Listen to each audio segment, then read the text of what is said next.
The United States Supreme Court has now overturned the historic Roe versus Wade ruling. Abortion could now become illegal in at least 22 U.S. states, ending 50 years of precedent, which means 36 million women could lose access to abortion. Until now, abortion in the United States has been guided by the landmark Supreme Court case, Roe versus Wade. The 1973 case decided that access to abortion is a constitutional right. The 1992 ruling, Planned Parenthood versus Casey, further upheld it. It says that women can get an abortion until the fetus is viable. That is usually around 22 to 24 weeks. Overturning the Roe versus Wade means that the U.S. will be joining countries that restrict abortion rights. Since 1994, only 3 countries have done this, namely Poland, El Salvador and Nicaragua. So the United States now joining this group. Have a look at the map coming up on your screen. The states marked in red are the ones that will definitely restrict abortion now that Roe versus Wade has fallen.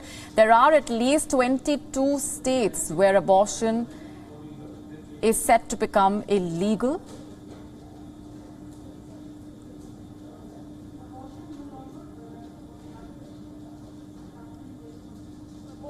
On demand. Until now, abortion was legal in every American state. Each state has at least one clinic. But now that Roe versus Wade has fallen, it will create more and more new legal landmines, rapidly eroding the individual rights of American citizens.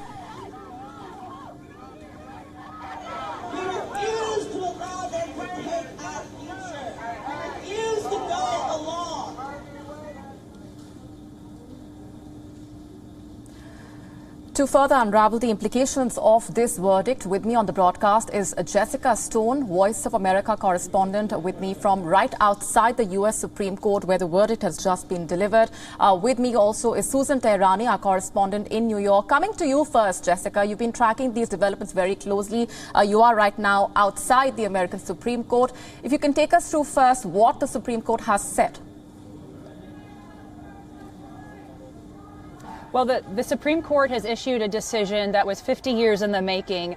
I'm going to read a little bit of it here. It says, quote, "The Constitution does not confer a right to abortion. Roe and Casey, which are previous cases they've decided, are overruled, and the authority to regulate abortion is returned to the people and to their elected representatives." So what we're going to have now is that the legal movement for and against abortion is now going to move to state capitals, to state legislatures. This was something that Ruth Bader Ginsburg, who has just recently passed away, one of the previous 9 Supreme Court justices on the progressive side, a thorough and ardent supporter of abortion rights, said could happen. She feared for this day because she said she felt that Roe v. Wade actually took the decision away from the people and that it would make it much more difficult for there to be a national consensus on abortion rights throughout this country. And in fact, that appears to be exactly what we're seeing happen today, as we see that the people of the United States are now going to be voting on abortion rights as opposed to it going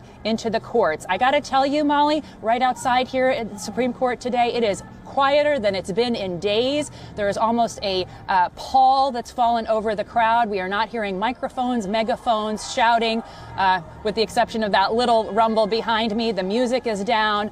There is a real extreme calm, and that is something that the Department of Homeland Security warned throughout the country might not happen. There are many warnings through social media surveillance that the U.S. government has done that indicate there could be increased violence throughout this country, at abortion providers, at religious establishments. The whole country is on alert. And I can tell you, walking in today, I saw an increased police presence, much more concrete barriers, far more police vans, and I'm told by a photographer here that there is a wall of police buses behind the Supreme Court in order to contain the crowds here. And so really, we have not seen the crowd grown significantly since this decision was issued just in the last hour. And as I said, at this point, it is rather peaceful outside the Supreme Court. Thank heavens.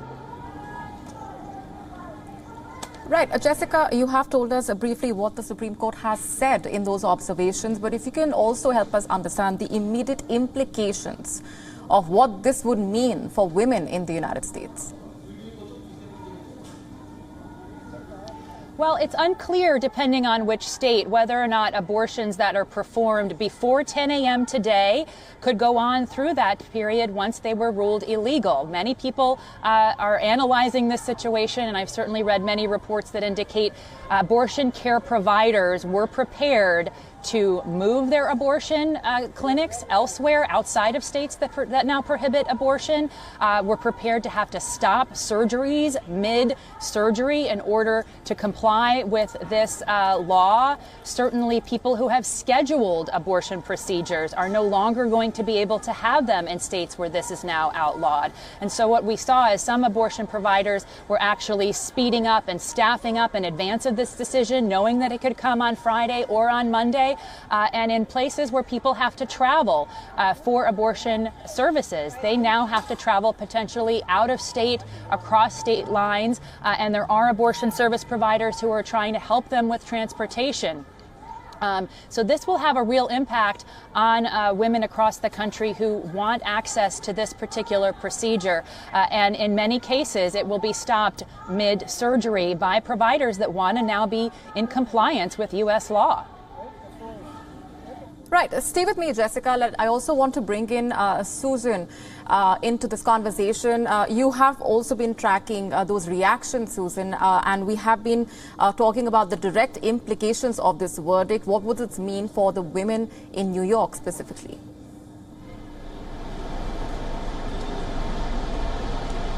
Right. So considering the fact that now abortion laws are going to go back to states, New York is a state, and New York officials have said that, you know, they're very supportive of abortion rights and a woman's right to abortion. And elected officials here have said that they are looking forward to upholding those rights. It's yet to be seen, you know, to what extent moving forward, you know, this is going to impact New York, but New Yorkers, you know, aren't as concerned as a lot of red states would be. New York is for the most part a liberal state. It's a blue state, and it won't be really as impacted as some other states. You know, there are other states that have something called trigger laws. Those are 16 states that will be immediately impacted, and for pro-choice women and activists, I think the more concern right now is those states at this point. We'll have to see a reaction from lawmakers here, but I think even when that draft opinion came out back in May, Kathy Hochul said that New York is going to remain a quote-unquote, you know, safe space for abortion rights and pro-choice decisions and activism. Right, Jessica, ever since the draft opinion came out, it was said that the conservative majority of the Supreme Court was a major factor for what is now unfolding in the United States. If you can just break that down for our viewers and how this is not a complete surprise. Well, we've had a movement since Roe v. Wade was decided in the 70s by the anti-abortion crowd that they would try to move this to the states, and they would try to restrict more abortion at the state level at the same time as installing more conservative judges on this court. And we've seen that unfold under Presidents Bush, under Presidents Reagan, and certainly under President Trump. And the failed attempt to install Merrick Garland, who is now our Attorney General, during the presidency of Barack Obama, who would have been a progressive vote on this court, failed at the end of Obama's term. And so we have seen a steady push over the last 50 years of installing more anti-abortion justices on this court, and that came through today as they ruled against Roe v. Wade. This is certainly something that is now going to go to protests and activism at the state level. When I spoke to folks outside the Supreme Court yesterday, many of them said that they were primed and ready to go to take their opinions, to take their fights to state capitals across this country. As your other guest mentioned, there are 13 states that have what she called trigger laws. They're called trigger laws, where immediately upon the Supreme Court's decision, they outlawed abortion. And then there are others who have to have the Attorney General, the governor, or the legislative body certify that they are now going to outlaw abortion. Those include states like Arkansas, Missouri, and North Dakota. And this is probably going to happen quite quickly. So we expect a lot of activism over the weekend and into early next week as state capitals unravel their part in this very epic and consequential decision. Right. Jessica and Susan, request you both to please stay on with me. I also want to get in Calvin Dark onto the broadcast. He is a global affairs analyst and a democratic strategist. Calvin, what is your initial reaction to this Supreme Court ruling? Well, even though we've known about the draft opinion for a while now, it's still just very, very sobering to see it official and to see that the opinion, as people are analyzing it, is strikingly similar to the draft that we've all been looking for. I think that today it affects all Americans because anytime you strip Americans of rights that they have enjoyed for 50 years, that's a tragedy, particularly for women who will be most affected by this, and particularly for poor women and those without resources living in those states where they won't be in New York, California, Washington, D.C. to be able to exercise their reproductive rights and choice. So in that sense, it's a major setback here in the United States today. Calvin, I also want to understand from you what happens next and the immediate implications of this ruling. Like you said, it has been anticipated for the longest time and more so ever since the conversation began over the implications after the draft opinion. Well, unlike many things that happen as a result of the Supreme Court ruling, states have been states that do not support women's rights, women's reproductive rights, have what they call trigger laws, that the moment Roe v. Wade and other related cases are overturned, those repressive restrictions on abortion, in some cases completely, go into effect. So in some states, that went into effect as soon as this decision became official. What is also a bright spot is because we have the draft opinion, there are some states that have gone in the other direction to kind of codify at a state level women's reproductive rights in anticipation of this decision so that people in those states wouldn't lose their access when this decision came down. Calvin, I was just also speaking to Jessica Stone, our correspondent, about the very fact that the conservative majority of the Supreme Court played a major role here. Were you taken by surprise when the draft opinion came out?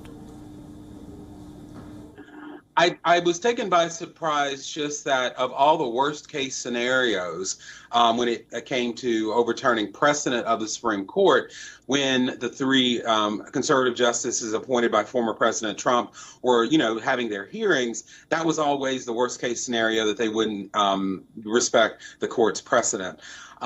This is a reminder to us that elections matter, that when we had our election in 2016, it was a very pivotal one. And Donald Trump was able to appoint 3 justices to the Supreme Court, all in their 50s, I believe, that will be shaping our laws in this country for generations to come. So it was a surprise, but it was predictable because we knew this was going to happen if those 3 conservative justices got on the court, and it has.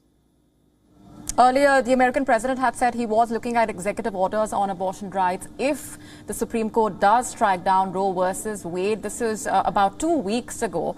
What was your assessment of the reactions that have been coming in from the American president ever since the draft opinion was released and the way forward from here onwards?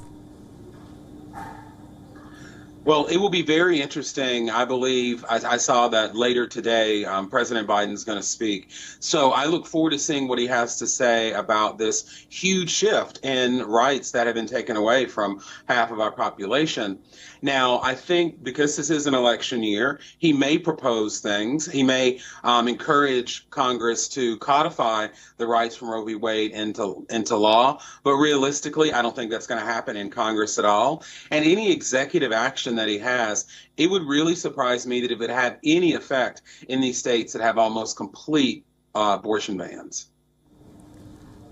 Right. Stay with me, Calvin. I want to go back across to our correspondent, Jessica Stone, who is stationed right outside the U.S. Supreme Court. Jessica, as I was just asking Calvin for his assessment of the reactions that have been coming in from the Biden administration, talking specifically about the promises and the pledges and the commitments that have been laid out by the Biden administration. But let's also look at the way the last 2 weeks have panned out ever since the American president said that he's also looking at executive orders if the Roe versus Wade verdict is actually struck down. And there has been a lot of criticism that has come his way as well. Yes, and I think the real question is, what would an executive order accomplish? And we have to keep in mind that every president that has made decisions through executive order, they only last for the term of that president. So we saw, for example, with the Iran nuclear deal, how fungible that was, the Paris Climate Accords, how fungible that was once a president left. These are no different. And so this is certainly not a move that the president can make that would be in any way lasting. And it's not even clear, as your former guest said, that it could really implement and influence the abortion rights within individual states. So, President Biden is under a lot of stress for a lot of reasons. More of them really have to do with inflation and the economy. We got a lot of testimony this week from Fed Chair Jerome Powell about the nature of the economy, saying that a recession could not be ruled out if interest rates continue to rise. So we are currently in an environment here in the United States where people are stressed. They're economically stressed, and many of them are now stressed over this issue of abortion rights. It's something that's a very motivating issue for voters around the country, and it's likely to increase turnout in the upcoming midterm elections, which don't often get a big turnout from American citizens. Right. Susan, if I can come to you with this. Yes, go ahead, Jessica. I was just going to read you some of the reactions that we're getting for and against abortion rights. We have the reaction from former President Barack Obama, who was an ardent supporter of abortion rights. He told people on Twitter, quote, "Join with the activists who've been sounding the alarm on abortion access for years and act. Stand with them at a local protest, volunteer with one another, organizations, knock on doors for a candidate you believe in, vote on or before November 8th and in every other election. Because in the end, if we want judges who will protect all and not just some of our rights, that is what we've got to do to elect officials committed to doing the same." I want to read you as well some reaction from folks who are pro-life supporters, or I should say anti-abortion rights supporters. Many GOP Twitter handles today saying life wins, articulating their position that life begins at conception and that this is a big day for their cause. I know I saw the Twitter feed of Concerned Women for America, which is an active anti-abortion organization throughout the United States, filming the protests. They are certainly on scene here, filming the activists and the folks out here. They are praying, they are celebrating, and they are often singing their pleasure with this decision, which they have been working towards for 50 years. Right. This ruling overturned by the conservative majority. And let's just also talk about the composition. Justice Clarence Thomas, for example, had first voted to overrule Roe versus Wade 30 years ago.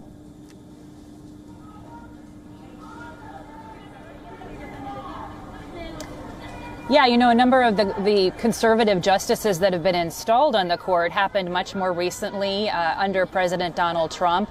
And it's interesting because this is such a consequential issue in this country that every single one of them is asked during their confirmation hearings whether they believe that Roe v. Wade is decided law. And to a person, they all said yes. But now we see many of them taking part in overturning this important piece of decision-making and precedent by the U.S. Supreme Court. I think of ardent Catholics like Amy Coney Barrett, who was very much questioned about the nature of her religion and its impact on how she rules on cases such as this.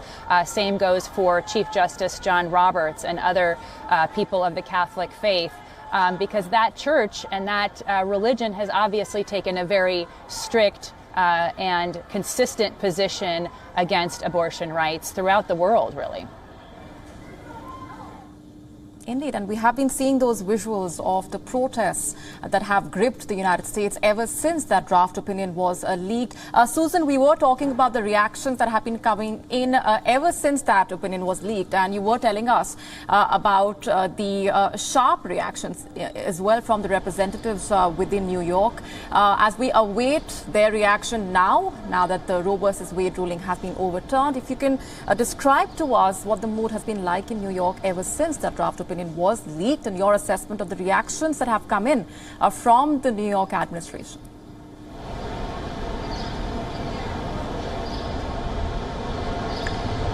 Right, so we anticipate that New York lawmakers, of course, are going to have very strong opinions regarding this reversal of Roe v. Wade.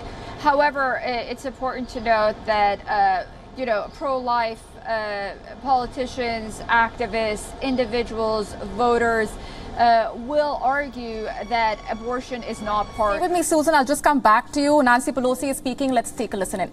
And again, we're all studying all this, but you read what is in the very clear. One of the justices had his own statement. It's about contraception, in vitro fertilization, family planning. That is all what will spring from their decision that they made today.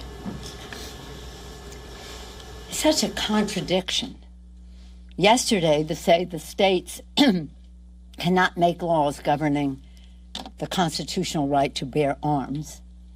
And today, they're saying the exact reverse, that the states can overturn a constitutional right for 50 years, a constitutional right for a woman having the right to choose. The hypocrisy is raging, but the harm is endless.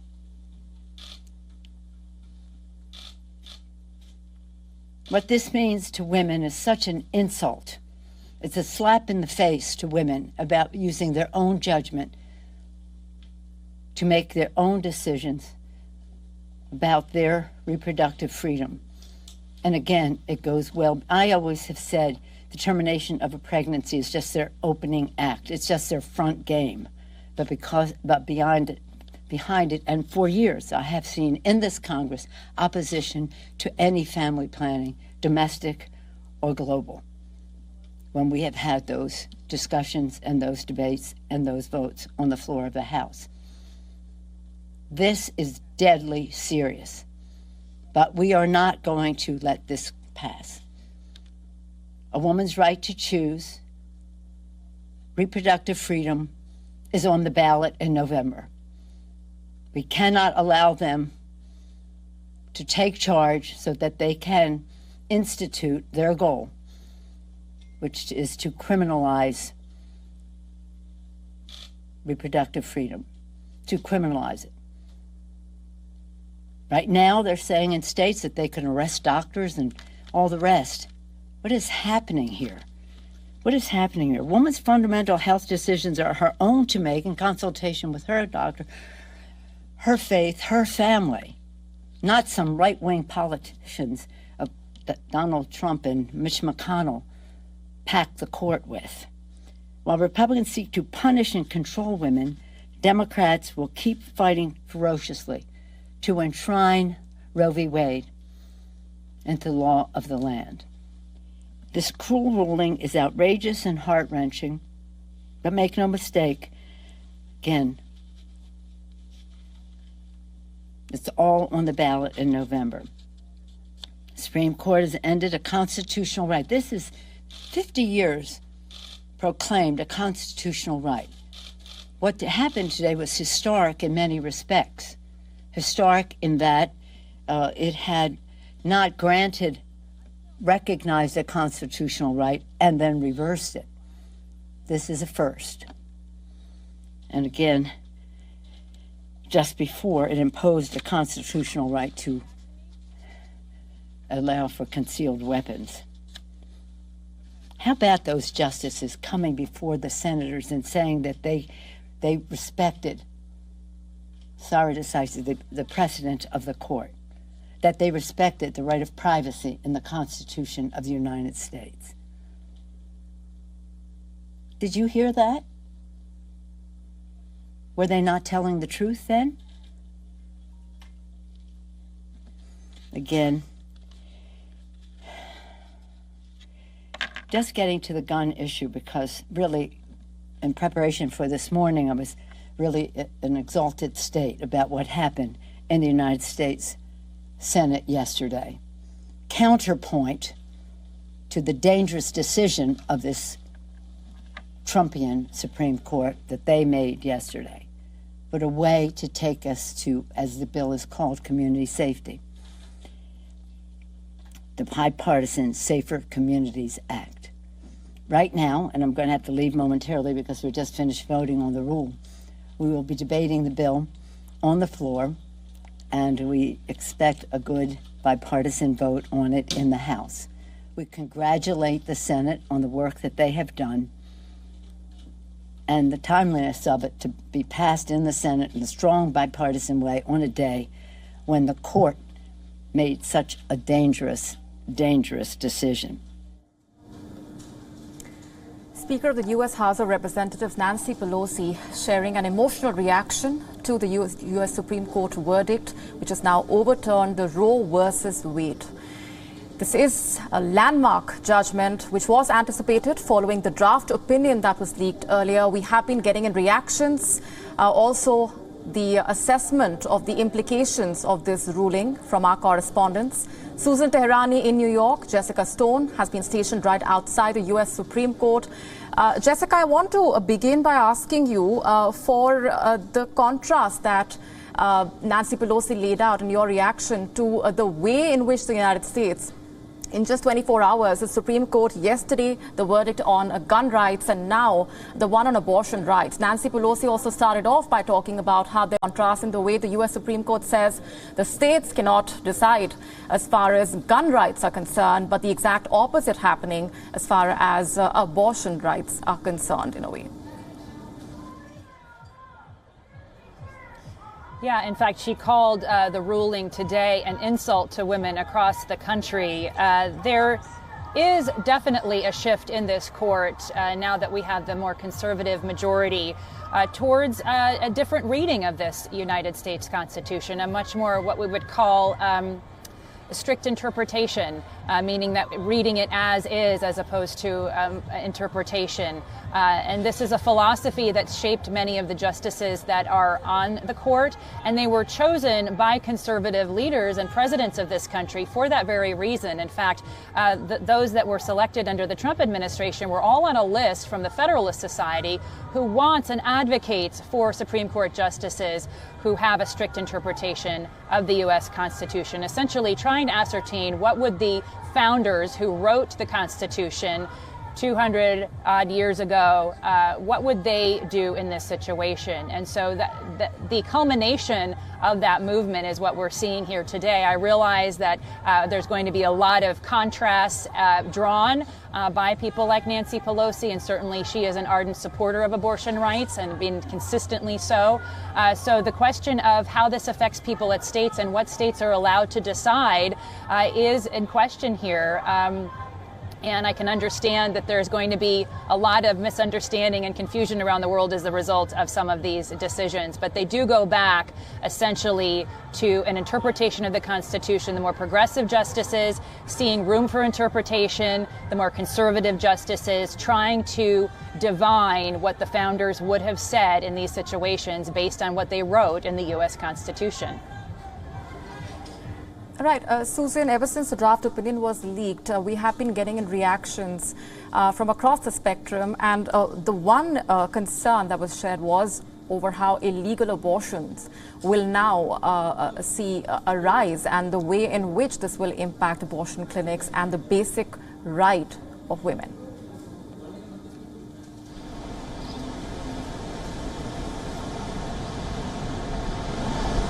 Yeah, right. Regarding the illegal clinics that would be set up, or whether or not women would have to go from one state to another when it comes to late-term abortions, these were all predictions. I mean, we'll have to wait and see how, this ruling will affect state by state when it actually gets implemented.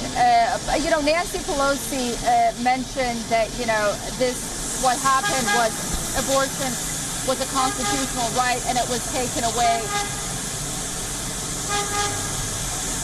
from the women across the United States. I'm sorry, I'm just going to wait for this to pass by and then you can come back to me. I don't think you can hear me very well. Go ahead.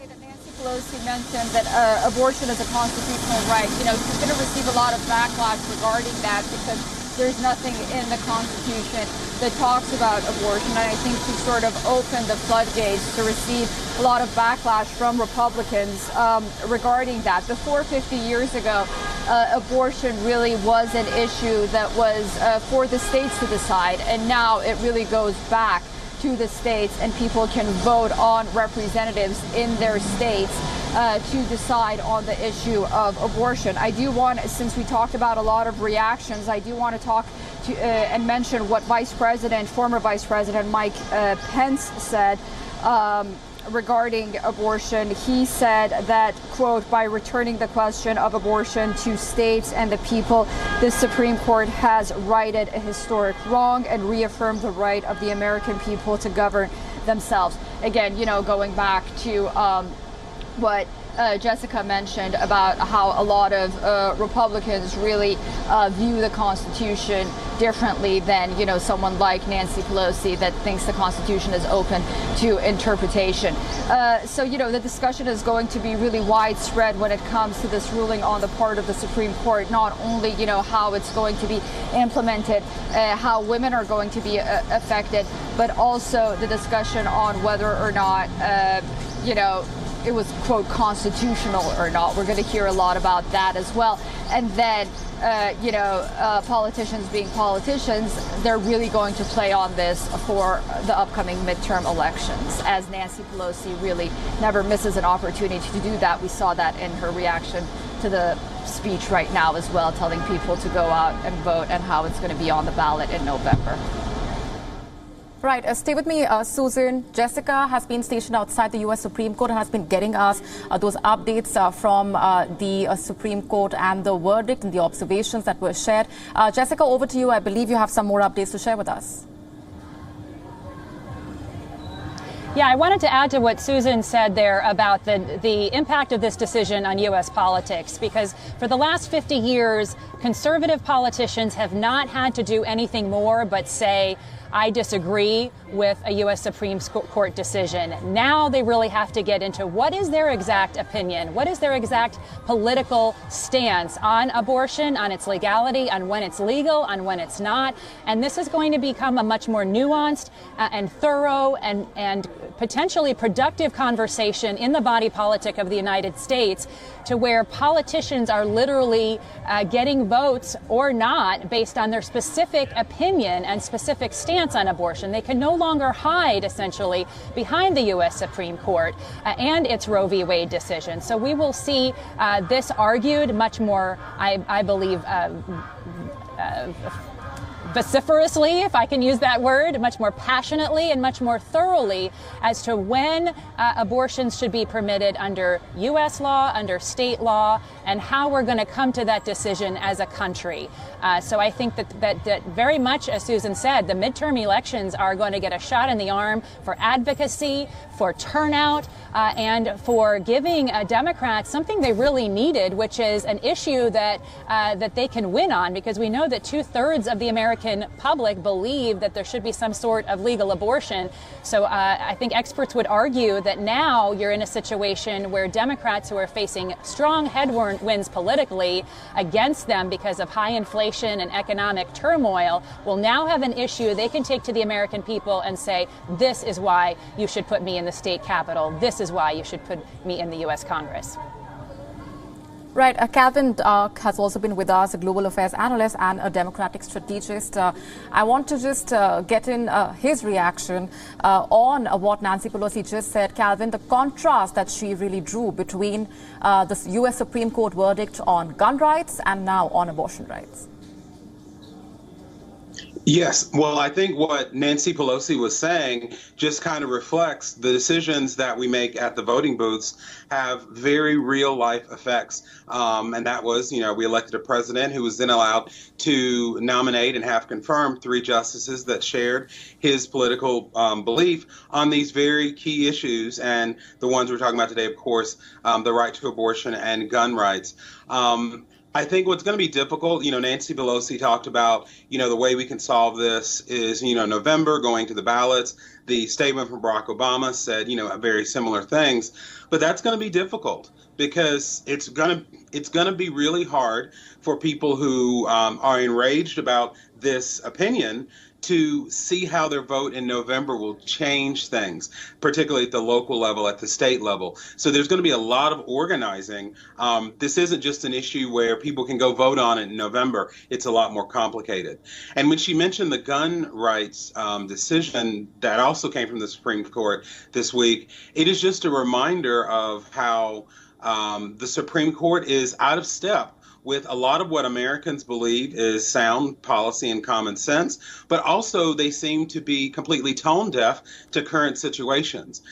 Clarence Thomas, in his opinion, made a lot of references to historical regulation when he was referring to guns, but they're not valuing the present, that we live in a society with increasing mass shootings, increasing gun violence. And when the Senate and the House and Biden soon will make one step forward with the gun reforms, they made 2 steps back with the decision that could, ironically and sadly, challenge the provisions that aren't even in law yet that the House is getting ready to vote on. So I can definitely hear the frustration from her. The key will be is if she and other Democratic leaders can help voters see how their vote in November can fix this, because there isn't an easy or quick fix. Which also means time is running out for the American president. Now, he is expected to address the nation in just a while from now, but let's just talk about the options that he really has at this point. Well, there are a lot of things going against President Biden as far as the options go. One is this is an election year, midterm election year. So even without the other factors, doing major legislation, something on an issue so politicized and so serious, wouldn't happen anyway in a midterm election year. You're also going to be dealing with a situation where, because of a lot of other things that are going on in his low approval rating, this is going to affect that, because there are going to be Americans who are going to be asking, how did this happen? And when they look at President Biden, they're going to be looking for solutions. And frankly, he'll have to be a lot more creative than ideas I had or that I've read as to what he could really do. I think his main option that can help him politically, but also can help our country, is if he can put this decision in context about the rights and the rights that have been taken away, and the role of elections, not just at the national level, but the local level, and, really letting your congressional representatives know how you feel. If he can inspire Americans that they can stand up against decisions and laws that they don't think are fair or just, then that will accomplish a lot. But that's a big thing to do, and especially in one speech. But it remains to be seen what he's going to present. Right. Stay with me, Calvin, and our correspondents Jessica and Susan have also been getting us those constant updates. I want to just get in a quick update coming in from Missouri, which now claims to be the first state to ban abortion after the ruling. The tweet of the Attorney General, Eric Schmidt, following the Supreme Court ruling. I'm reading from it. Following the ruling overturning Roe versus Wade, Missouri has just become the first in the country to effectively end abortion with our AG opinion signed moments ago, this is a monumental day for the sanctity of life. For those of you just joining us, following today's decision, the right to abortion has been returned to individual U.S. states to determine. There are as many as 13 states that have so-called trigger laws in place. This would mean that this will lead to an immediate ban, and they are Arkansas, Idaho, Kentucky, Louisiana, Mississippi, Missouri, North Dakota, South Dakota, Tennessee, Utah, Texas, Oklahoma, Wyoming. These states are mostly in the south and west. And now we have this reaction coming in from the state of Missouri, claiming to be the first to ban abortion after this ruling. The tweet of the Attorney General, Eric Schmidt, saying, following the ruling overturning Roe versus Wade, Missouri has just become the first in the country to effectively end abortion, with our AG opinion signed moments ago. This is a monumental day for the sanctity of life. I want to go back across to our correspondent, Jessica Stone, who has been tracking those developments along with our correspondent, Susan Tehrani. Jessica, coming to you first for your reaction to this tweet coming in from the Attorney General, Eric Schmidt. Missouri now claiming to be the first to ban abortion after this ruling. Was this anticipated?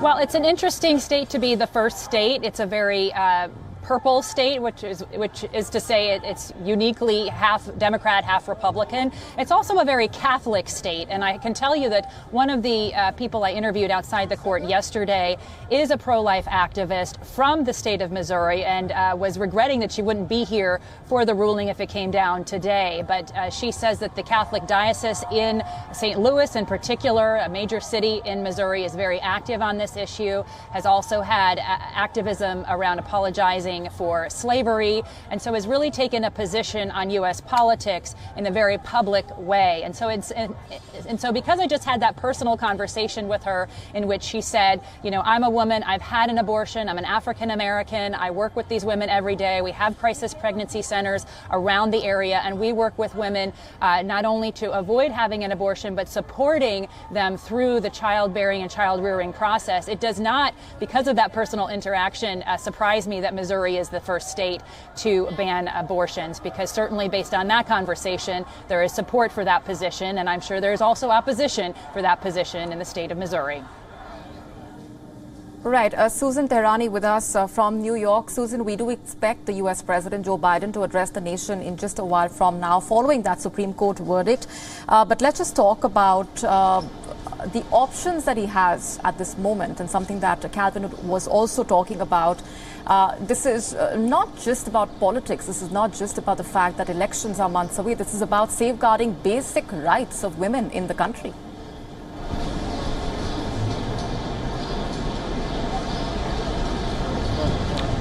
Right. And that's something I think the president will definitely talk about, as we saw that Nancy Pelosi did talk about as well. Those are notes that he will hit. But, you know, again, there are a tapestry of opinions when it comes to abortion across the United States. And while the majority of Americans, when they were polled, they preferred that Roe v. Wade not be overturned. But you know, on the other hand, when you talk to a lot of conservatives, when it comes to the issue of abortion, a lot of them are single issue voters. I know it's not just a voting issue, it's a women's rights issue. But then for, again, a lot of pro-life individuals, women's rights equals, you know, not having an abortion. So it's very different on how you define that, and it's important to note that. So like I mentioned, you know, a tapestry of opinions. But yes, President Biden, he will touch upon that. He will go and make this speech along, you know, his party line and what we've been hearing from him before. And I think in regards to Missouri, I agree with Jessica. It was very interesting that, you know, Missouri would be the first state to come out, but also not surprising considering the fact that, you know, it was one of those states that we were expecting. So we'll have to wait and see what President Biden has to say in terms of having options and being creative. I think he has a lot on his plate.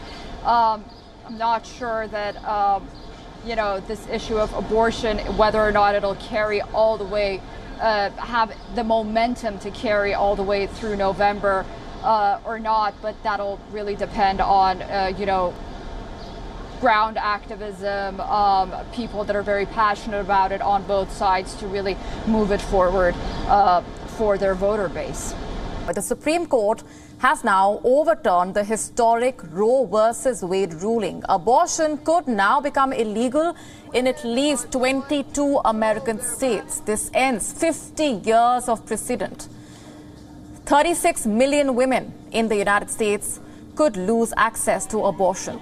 I have with me Democratic Affairs strategist Calvin Dark. Also with me is Susan Tehrani, our correspondent in New York. I want to come to you first, Calvin, for a quick reaction. Talking about the way in which the U.S. has been grappling with these two issues, gun rights and abortion rights, and what this means to you today as an American. Well, I think that in these two issues in particular, gun rights and abortion rights, these are issues that cut across all lines, political, social, cultural, and they really reflect how different states across our country deal with these issues. Now, I am of the opinion that I believe fundamental rights should be protected at the federal level, that I shouldn't have to go to a state that protects me in this issue and maybe not protects me in another. But the Supreme Court justices didn't agree with me today.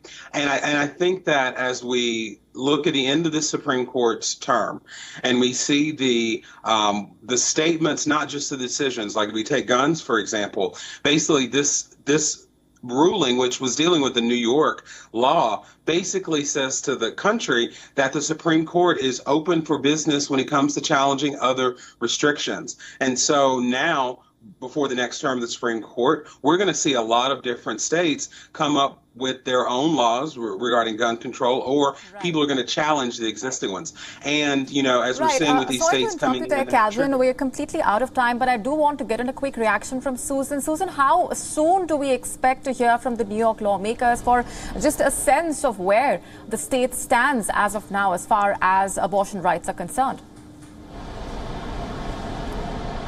So just quickly to let you know, because of that draft opinion that was leaked, New York actually passed a set of lax abortion laws earlier this month, but New York has been very clear saying that New York is a very safe haven when it comes to women's rights and abortion rights.